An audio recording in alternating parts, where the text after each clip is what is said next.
Breaking news, Special Counsel Jack Smith continues stacking up the W's in federal court. First, Trump's claims of executive privilege with his 8 aides have been struck down, and now Trump's claims of executive privilege with his private conversations with Mike Pence have been struck down as well. Pence must testify. Breaking news, a judge has just ordered former Vice President Mike Pence to testify before a federal grand jury. That is related to the special counsel's January 6th investigation. Let's get straight to our reporter, CNN's Caitlin Polance. Caitlin, what more do we know?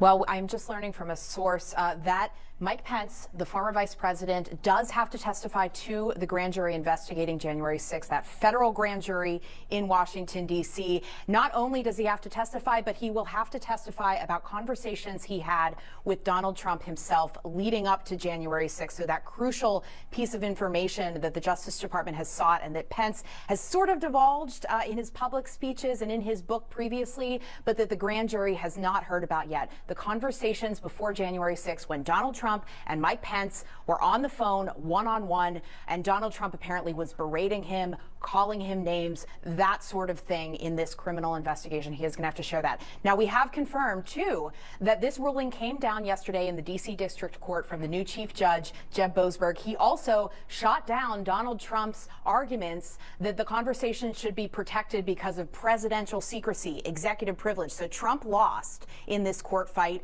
and Pence does have to testify about some of these things. But Pence also got a little bit of a win himself in that this judge decided that Mike Pence, as the vice president, should have some protection about around his work on January 6th when he says he was operating as somebody as part of Congress, as the vice president, the presiding officer over the Senate. So he doesn't necessarily have to testify about what happened on January 6th itself, but those crucial questions about what happened before that date and what happened between him and Trump, this judge says he is going to have to share that. Now, of course, he could appeal, but this is a major ruling in the special counsel investigation.